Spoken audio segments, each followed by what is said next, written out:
And then our final speaker is Bijoy Goswami. And did I pronounce that correctly? Yeah, pretty good. Okay, cool. Yeah. Like I said, with my name, I always try to make sure I get everybody else's names right. Exactly, appreciate it. I guess I'd provide a little bit of a different perspective than some of the other speakers that came here today. And I'll speak on sort of 4 points. One is, what is bootstrapping? And sort of define that a little bit for all of us.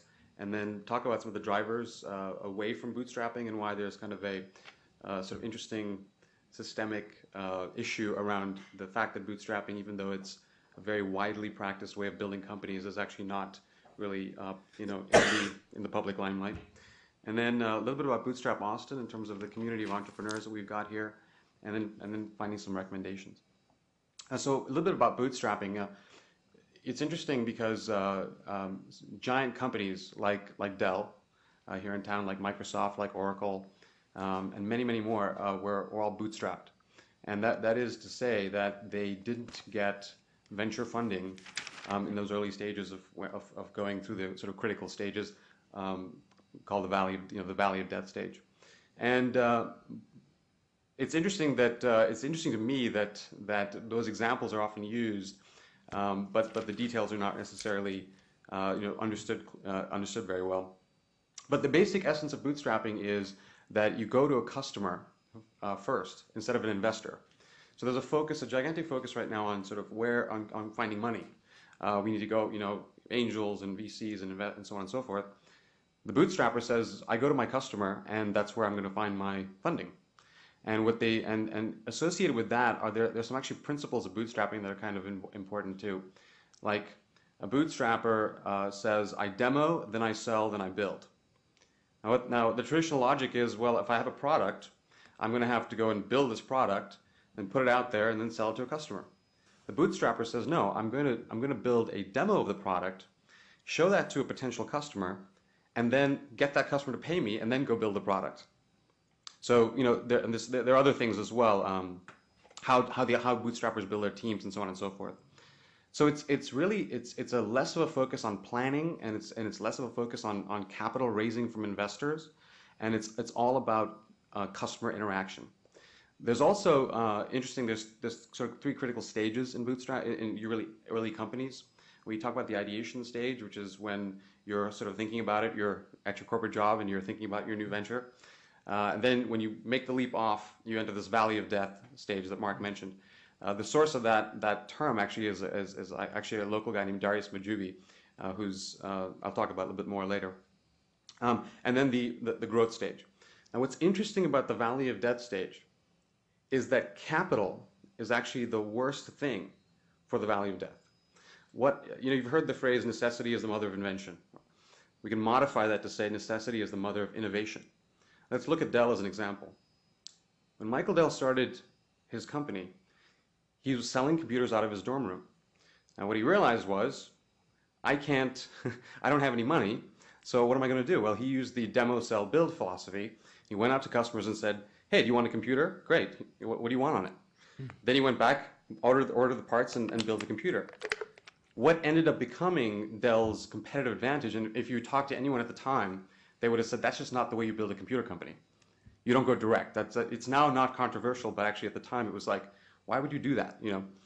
So the entire competitive strategy of Dell, which is what Dell has really leveraged, which is that you go and you sell to the customer, you use the float, things like that, that emerged out of the valley of death phase.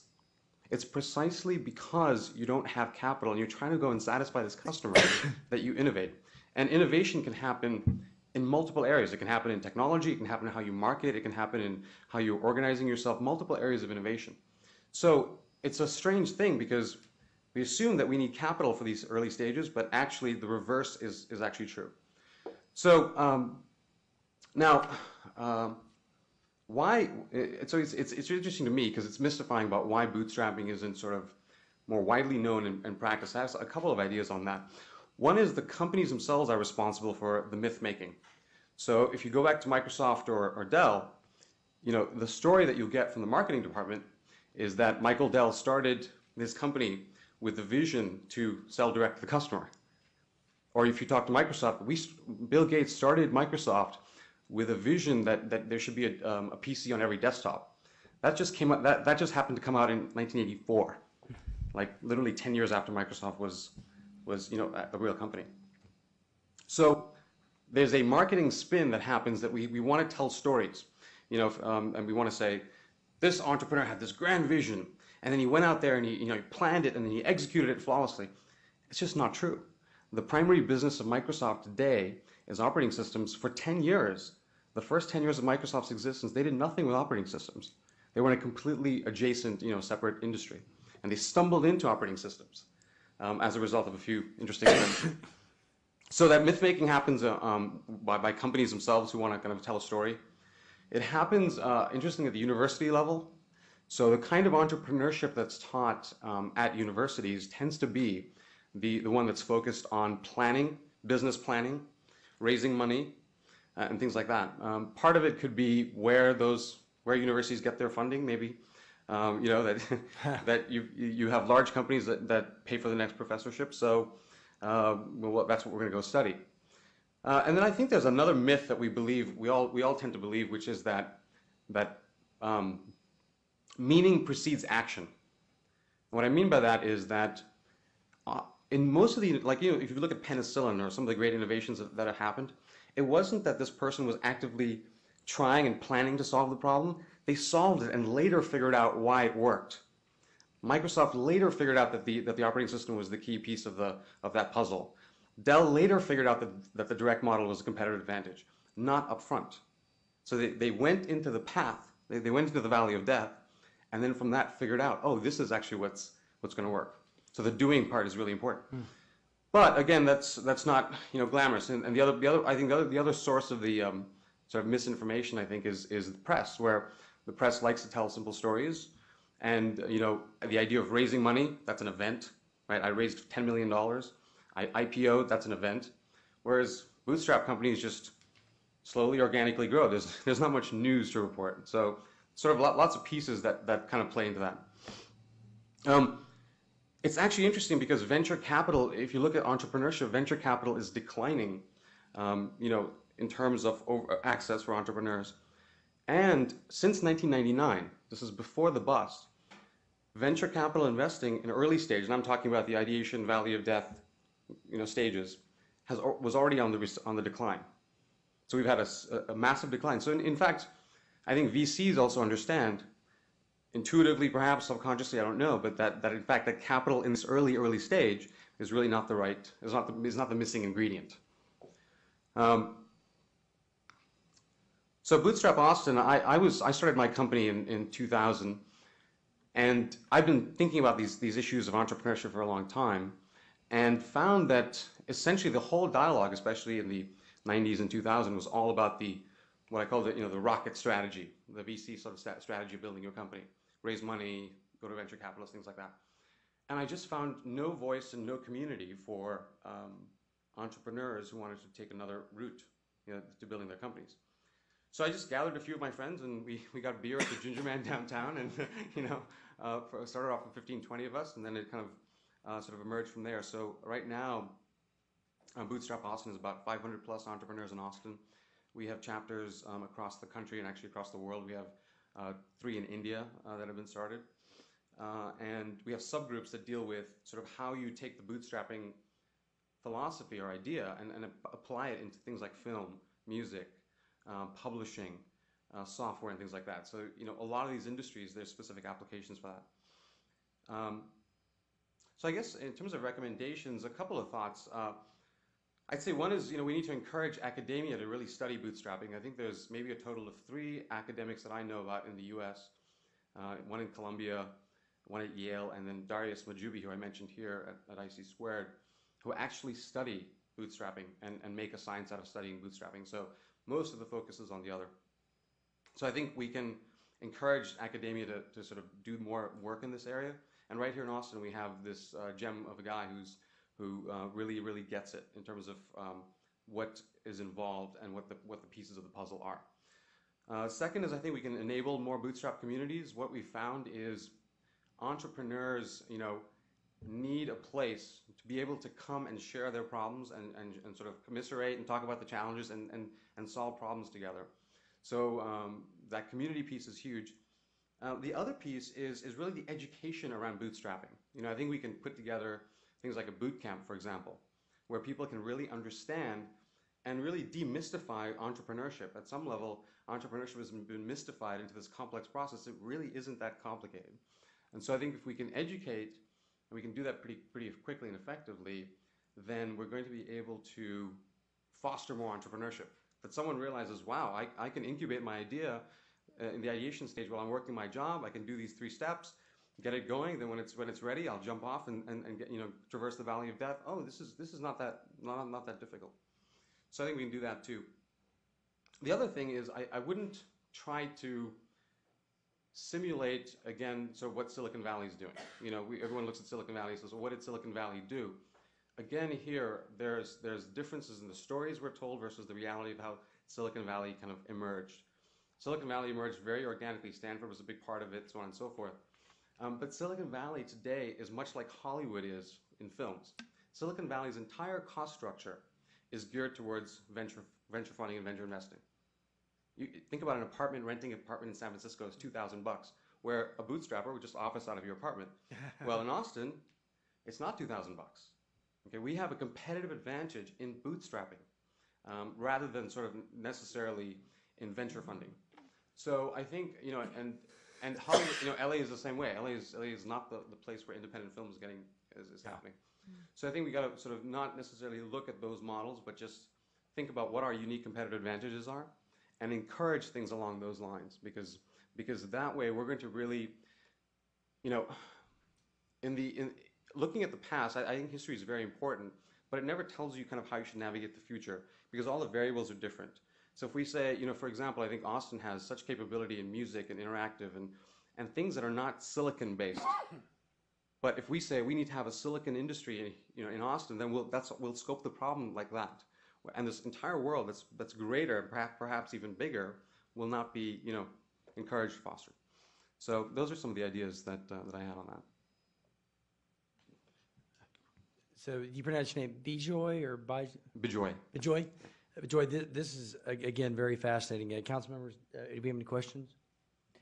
I think it's fascinating as well, and especially the aspect about keeping Austin affordable is a real competitive advantage. And we're looking at ways to have more affordable housing, and especially for people who are bootstrappers and those in arts, film, and music, which is also a competitive advantage for innovation here in Austin. Councilmember, is affordability something you've been interested in? Just a little. But who isn't? Who isn't interested in affordability? This strikes me as that it is, at its heart, a kind of a movement that stresses innovation over simple dollars. Would that be an accurate way to say it? Or get kind of fleshed out for me. Yeah, no, that's a great way of netting it out. Essentially, that money is an innovation killer. I mean, ironically, at the wrong time, what money does is it makes you lazy, fat, and happy. You say, "I'll spend that money," rather than innovate. See, when you don't have that, when you have that missing capital, it causes you to go and make up something new, come up with a new idea. We had a speaker come in. You've heard of Paul Mitchell, the hair care products company. Go to any barbershop, and Jean Paul DeJoria came and spoke to our group, and he talked about why Paul Mitchell's hair products are in black and white, which is very sophisticated, because that's the cheapest printing color that you can have, right? So the innovation comes out. It's not capital. I think we are so focused on capital and sort of finding capital and what are the capital sources. And I say customers are the capital source. So let's at least complement as much of the energy that we spend on the idea of capital, because what entrepreneurs don't realize also is, this is where I think we could do a lot of valuable service for entrepreneurs. These paths are really orthogonal. If you decide to go and venture fund your company, you have to spend 120% of your time selling to Bill Block and selling to all Austin Ventures and so on and so forth. That's what the entrepreneur spends their time doing. And when they raise that first round of money, they've got to go raise the second round of money, so that immediately they turn around, and that's what the founder does. Whereas in bootstrapping, what you do is you focus on finding that customer. So, literally what you spend your time doing is completely different. At Rice Alliance, which is a local group in town, we did Bob Bridge, who's the CEO of Zilker Labs, which is a venture funded company, did a how you should venture fund your company, and I did a talk on how to bootstrap, and it couldn't have been more, different. So that's the other piece that I would add, actually, which is interesting. Shell did a study on long-lived companies. They'd reached their 100th birthday, and they said, "Wait, how many companies live to be 100 years old?" Interesting question. And they found out not that many. So they studied and they said, "Okay, what is the difference between long-lived companies and short-lived companies?" And they wrote a book called The Living Company, which is you can get it on Amazon. But the essence of the insight was they broke companies down into what they called river companies and puddle companies. Puddle companies believed and it was all a matter of internal psychology of the company. Puddle companies believed that the sole purpose of that entity is to make money. Now, river companies, on the other hand, believe that the sole purpose of the company is for its own survival and growth, and making money is a part of that. So their entire approach is very, very different. Now, if you back that up into how we birth companies, it's kind of like, how you raise your child is the same way, raising your company in a sense, right? That valley of death stage, what that does when you don't go into the capital place is you begin to realize what the real focus ought to be. And when you go past that valley of death stage, we like to think that companies go ideation, valley of death, and growth, and they grow forever. That's just not true. Every company more and more hits another valley of death, and another valley of death, and another valley. These things are systemic occurrences because your business model changes. Navigating that first valley of death and really navigating it and going into it, what that does is it gives your organization an organizational memory of what the valley of death is, so that when you come to the next one, you say, "Oh, we've been through this before. It's time to innovate." So in a sense, bootstrap companies or living companies, I'm making an analogy, I'm putting this together, have a much better chance of living longer lives and becoming, therefore employing more people and things like that, precisely because they didn't use the exogenous capital to get past that first valley of death. Because the second valley of death, they won't have that easy access to capital. So yeah, this is really fascinating. I wish we could spend more time, but we probably have to get moving. Yeah. But you mentioned something about the boot camp idea, and I'd like to see if maybe our city can help in some way, maybe through our economic growth office or partnering with. So Rosie is here. Maybe she can talk to you about just the possibilities of doing that. Yeah, that'd be great. Okay. Awesome. But Joy, thank you very much for joining us today. Yep, thank you. Got a lot out of it.